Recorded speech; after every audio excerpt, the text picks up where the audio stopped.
ও কি আহারে ফুলকণ জলেতে মিশা।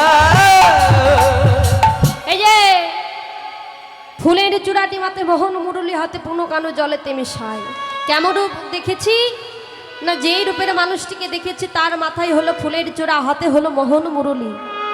কেমন রূপ দেখেছি জানিস? সখিরে আমি কি রূপ হেরিন মধুর মূরতি পীড়িতি রসের সার।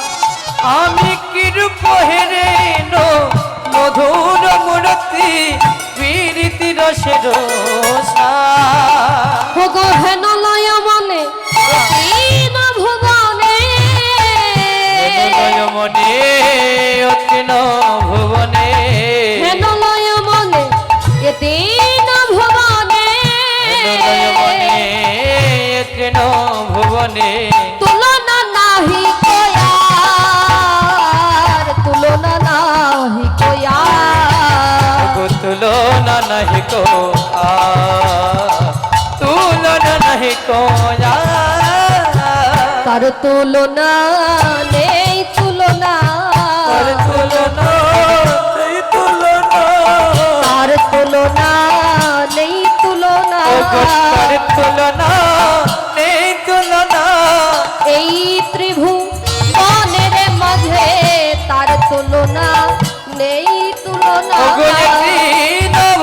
বনের মাঝে তার তুলনা নেই তুলনা।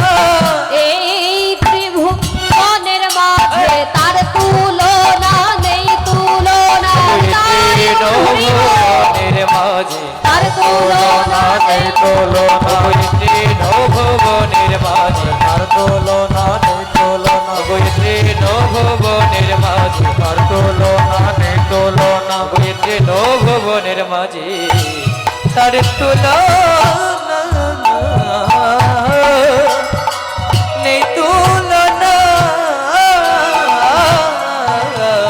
সখিরে কিরূপ হেরিনু মধুর মূর্তি পীড়িতি রসের সার। হেনলয় মনে এই তিন ভুবনের তুলনা নাহি কো আর। সেই যেই রূপের মানুষটি দেখেছি সেই রূপের মানুষটি এই ত্রিভুবনের কোনো বস্তুর সঙ্গে তার তুলনা দেওয়া যাবে না। তবে সেই রূপখানা কেমন, সেই রূপের মানুষটি কেমন জানিস? তার মাথায় তার সর্বঙ্গে কেমন কি করা আছে জানিস? বড় বিনোদিয়া চূড়ার টালনি, বড় বিনোদিয়া চূড়ার টালনি, বড় বিনোদিয়া চূড়ার টালনি, বড় বিনোদিয়া চূড়ার টালনি, কপালে চন্দন চা, কপালে চন্দন চা, কপালে চন্দন চা, কপালে চন্দন চা। তিনি বিধুবর বদন সুন্দর, বড় বদন সুন্দর, তিনি বিধুবর বদন সুন্দর, বড় বদন সুন্দর, ভুবন মোহন ফা, ভুবন মোহন ভা, ভুবন মোহন ফা, ভুবন মোহন ভা। চোরা ভুরু যেন কামের কামানো, যেন কামের কামানো, পরালো নয়নে তেরো চুটা হলি, সাহনি বিষম কুসুম বা, বিষম কুসুম বা, বিষম কুসুম বা, বিষম কুসুম বা। সুন্দর অধরে মধুর মুরলী, সুন্দর আদরে মধুর মুরলী, সুন্দর অধরে মধুর মুরলী, সুন্দর আদরে মধুর মুরলী। হাসিয়া কথাটি কয়, হাসিয়া কথাটি কয়, হাসিয়া কথাটি কয়, হাসিয়া কথাটি কয়। দ্বিজ ভীমে কহি অরূপ নাগর, নির্মল করে অর্পণা করো, দ্বিজ ভীমে কহি অরূপ নাগর, নির্মল করে অর্পণা করো। দেখিলে পরাণ রায়, দেখিলে পড়ার রয়, দেখিলে পরাণ রায়, দেখিলে পড়ার রয়। তরাল নয়নে তেরো চাহনি বিষম কুসুমবান। তার সুন্দর অধরে যেন মধুর একখানা মুরলী। আর সে যদি কারো সঙ্গে একটু মিষ্টি মিষ্টি করে হেসে কথা বলে, সেই ভাগ্যবান এবং ভাগ্যবতী জীব এহ জনমের মতো পাগল হয়ে যায়।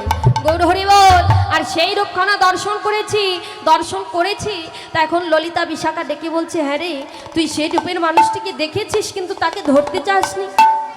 রাধারানী তখন ডেকে বলছে, সখী রে, আমি তাকে ধরতে চেয়েছি। আমি কি করেছিলাম জানিস? অনেক প্রবন্ধ করি ধরিবার চায় হরি, অনেক প্রবন্ধ করি ধরিবার চায় হরি, অনেক প্রবন্ধ করি ধরিবার চায় হরি, আমি অনেক প্রবন্ধ করি ধরিবার চায় হরি। আমি ধীরে ধীরে কর বাড়াইনু, ধীরে করো এ বাড়ানো, আমি ধীরে ধীরে কর বাড়াইনু, ধীরে ধীরে করো বাড়ানো। কি হয়েছে জানিস? কর বাড়াইয়া যায় আর না দেখিতে পায়, করো বাড়াইয়া চায় আর না দেখিতে পায়, কর বাড়াইয়া যায়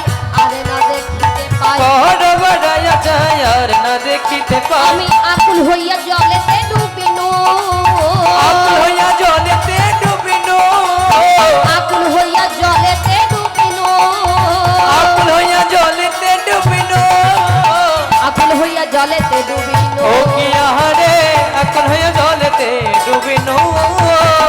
সখীরে, আমি সেই রূপের মানুষটিকে ধরবো বলে মনে বড় আশা বাসনা জাগিয়েছি, আর যেই না আমি দুটি হাত বাড়িয়ে দিলাম, হাত বাড়িয়ে দেওয়ার সঙ্গে সঙ্গে সেই রূপের মানুষটি যেন কোথায় যেন হারিয়ে গেল। তাই আমাকে তাকে আর ধরা হলো না।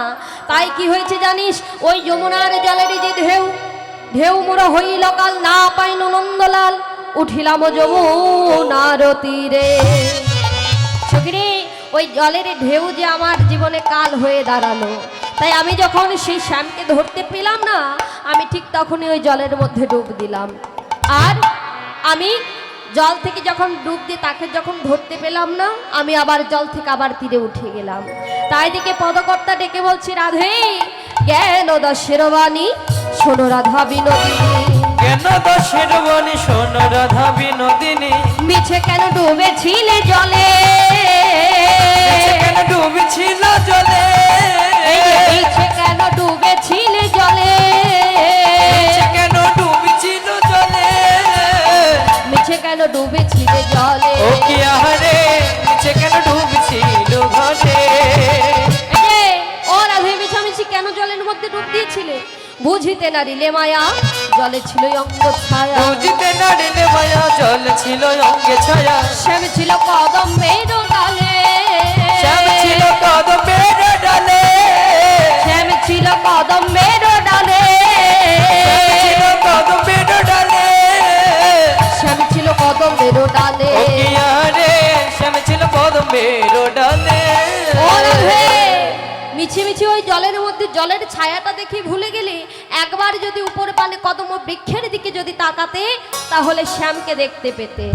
বাবা গোবিন্দ ছিল কোথায়? ওই কদম্বের ডালে।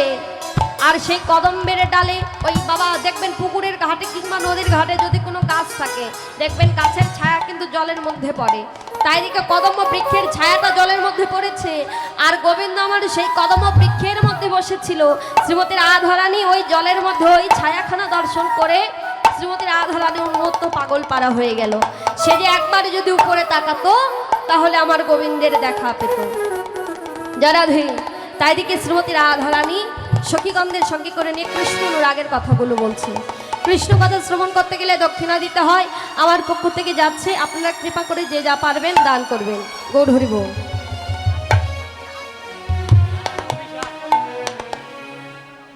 জয়রাধি, গৌর হরি বল। তাই দিকেই শ্রীমতী রাধারানী অষ্টসখী পরিব্রেতা 8 জন সখী শ্রীমতী রাধারানীকে ঘিরে বসে আছে। ললিতা, বিশাখা, ইন্দুলেখা, চম্পকলতা, তুঙ্গবিদ্যা, রঙ্গদেবী, সুদেবী, সুচিত্রা, এই 8 জন সখী শ্রীমতী রাধারানীকে ঘিরে বসে আছে। আর শ্রীমতী রাধারানী তখন সখীগণদের ডেকে বলছে, সখী রে, ও ললিতা, ও বিশাখা, তোরা তো ভালো করেই জানিস আমি গোবিন্দকে আজ থেকে ভালোবাসিনি, আমি গোবিন্দকে কতদিন থেকে ভালোবেসেছি জানিস। তখন সখীগণেরা ডেকে বলছে, কতদিন থেকে ভালোবেসেছিস? শ্রীমতী রাধারানী তখন সখীগণদের ডেকে বলছে, কতদিন থেকে ভালোবেসেছি? সেই শিশুকাল থেকে তাকে ভালোবেসেছি। ও গয়ল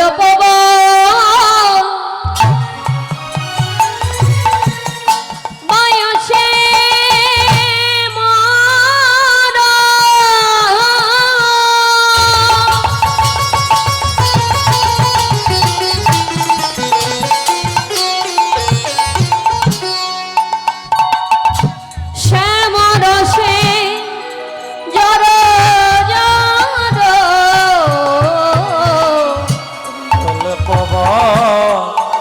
বয়সে মন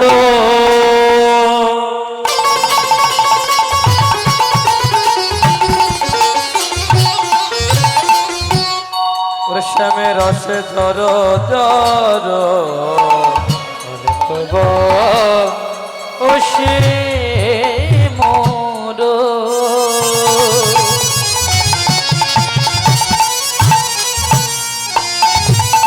শ্যাম রসে যারা সর আর না জানি কি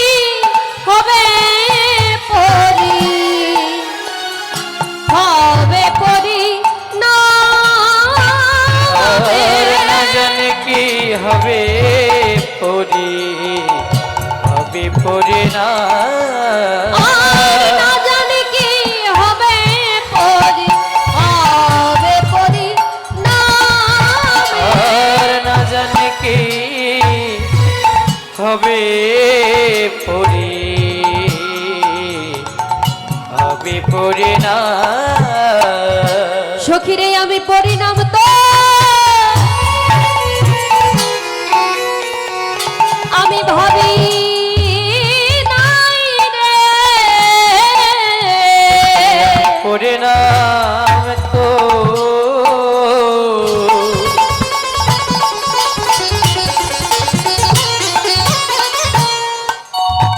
ভাবি নাই রে সখিরে আমি পরি নাম তো